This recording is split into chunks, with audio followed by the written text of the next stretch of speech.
It's just about 10 a.m. here on the East Coast. U.S. Secretary of State Antony Blinken met with Chinese President Xi Jinping in Beijing today in hopes of easing tensions between the two nations. Xi said the two sides made progress and reached agreements on some specific issues. Face the Nation moderator and CBS News chief foreign affairs correspondent Margaret Brennan has more. Good afternoon. This brief face-to-face encounter with Xi Jinping, China's all-powerful leader, is why President Biden sent Secretary Blinken to China. The United States and China have an obligation to responsibly manage our relationship. This intense diplomatic push is meant to avoid a direct conflict. Blinken is the first Secretary of State to visit since 2018, due in part to China's severe pandemic lockdown, but also the plummeting relationship. Blinken and Wang Yi, the top foreign policy advisor and a Communist Party leader, had a terse exchange. They'd clashed in February, shortly after the U.S. shoot-down of the Chinese spy balloon, when Blinken confronted him with intelligence showing that Beijing was considering providing weapons to Vladimir Putin. For its part, Beijing objects to recent U.S. restrictions on sales of high-end technology, the expanding American presence in the Pacific, and U.S. support for Taiwan. Blinken's prime goal?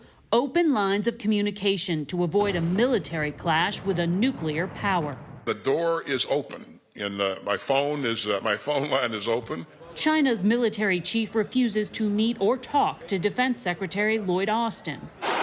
That heightens the risk of miscalculation, particularly given what the Pentagon calls a series of provocative actions, like this Chinese fighter jet, which flew dangerously close to a U.S. surveillance plane last month. I think China's sending a message, hey, we're in charge now. You're finished, to the West and to the United States. And I think it's indicative of what they hope to achieve.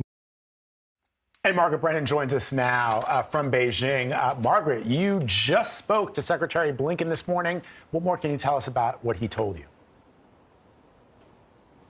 That's right, Vlad. Following Secretary Blinken's conversation with Xi Jinping, the president of China, and this whirlwind diplomatic push to try to lower tension, he sat down with me to talk about some of what he was able to accomplish here and some of what is still some very hard work ahead. Specifically, one of the things that this trip was about was opening lines of communication to lower that risk of a military conflict. Not so much a hotline like the U.S. and the Soviet Union had during the Cold War to avoid a nuclear disaster, but really just opening lines of communication to have a basic plan in place so there's not a miscommunication. I specifically asked Secretary Blinken why he wasn't able to nail that down on this visit. Listen.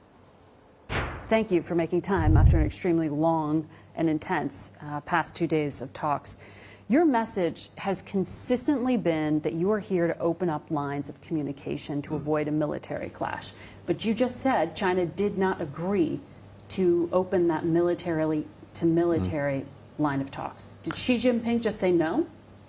It's a work in progress. This is something that we need to do in the interests of both of our countries. That is, not only to establish and reestablish and strengthen lines of communication across our government, which we have done, starting with this trip, and I believe visits to follow by a number of my colleagues and then Chinese officials coming to the United States. Hugely important if we're going to responsibly manage the relationship, if we're going to communicate clearly and try to avoid the competition that we have veering into conflict. But an aspect of that that really is important is military to military. Mm-hmm. We don't have an agreement on that yet. It's something we're going to keep working. I made very clear to our Chinese counterparts the importance that we attach to that, something that is also profoundly in their interest, because again, we both agree that we want to, at the very least, make sure that we don't inadvertently have a conflict because of miscommunication, because of misunderstanding. So Xi Jinping didn't say absolutely not. It was no, this is not a commitment. This is a work in progress. We're working on it. Will the defense chiefs at least talk to each other? Well, again, to be seen. We've made clear that we think that's important, more than important, imperative. I think the Chinese understand very well, because I made very clear where we're coming from on this, and we'll keep working it. So, Vlad, what's interesting here is that question of why not agree to this kind of line of communication. And there are some skeptics who argue that China benefits by having this ambiguity and this risk level out there, perhaps making the U.S. think twice about expanding further in the Pacific. Secretary Blinken also made the point, though, that if China isn't more helpful on tough issues like North Korea, which may soon carry out a 7th nuclear test, then the United States will have to put more military assets and commitments in this part of the world. So there is an interest in trying to find some areas where they can work together. But make no mistake, this is a head-on competition, and this is going to be a challenging dynamic for a long time. I thought in his comments to the media earlier today, one portion that I found sort of interesting, Margaret, was the listing of the various ways China, acting on the world stage, could have an influence on Ukraine, have an influence, as you brought up, on North Korea. He did also bring up Taiwan. This being a diplomatic actor on the world stage is something that China has been trying to kind of, an image they've been trying to kind of develop. And he sort of recognized that, but it was also, you got to do the right thing. Well, what's so interesting is that we are no longer talking about China as a rising power. The framing of this entire problem is about the United States and China being in direct competition as basically two superpowers who are vying with each other to, in the case of the United States, hold on to that position of global leadership that the U.S. has had for the past century, certainly within the established order. And the Biden administration, in their security strategy, flat out say that the only country in the world who has both the power and the intent to change that global order is China. And so how it engages in some of these conflicts changes the dynamic within them. And it's not just the United States now trying to persuade China to come over to the side of the West, for example, in Ukraine. It's okay, you have your own agenda, but can we at least find a way, for example, to stop Vladimir Putin from using a nuclear weapon? It's sort of working at the edges of containing and finding common interest in a broader framework where, frankly, they're both at odds. And Margaret, I know Anne-Marie just sort of touched on it. I'm curious if there were any discussions specifically around Ukraine. I mean, we know that the Chinese have, I mean, when it comes to Vladimir Putin, they've sort of treated this with kid gloves. And perhaps it's because of their aspirations when it comes to Taiwan, and they're sort of taking a wait-and-see approach to what happens between the United States and Russia as it relates to Ukraine. But anything, did the Secretary at all press on that at all, or was that not a topic of conversation? Well, I asked the Secretary if Vladimir Putin came up at all, given that, if you recall, Vladimir Putin and Xi Jinping declared this partnership without limits right before the invasion of Ukraine happened. And the Secretary sort of laughed and said, yes, it very much did come up. Not a lot of insight, though, into any headway that was made.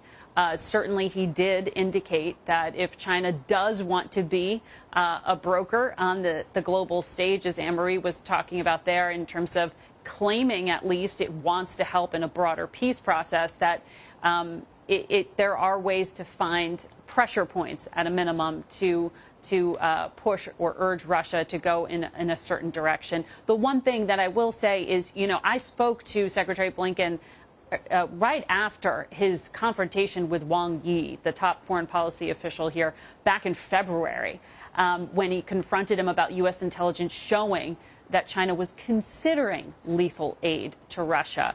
Again, Secretary Blinken said they, at this point, have not crossed that line, but he is emphasizing here that Chinese companies are providing certain aid on the battlefield, and aid to Russia in that way. So he's phrasing it in a diplomatic way, but most intelligence officials would tell you there is really no line drawn between the state and business here. And so the bottom line is, if Xi Jinping's government wants to stop that, they can stop that. And that is the request being made here. love that Margaret is, willing to. Margaret, I know it's very late there in Beijing, almost after 10 p.m. We really, I mean, this is great because we're probably getting pieces of your interview out there, you know, early in the morning here for us in the United States. So we appreciate you coming on.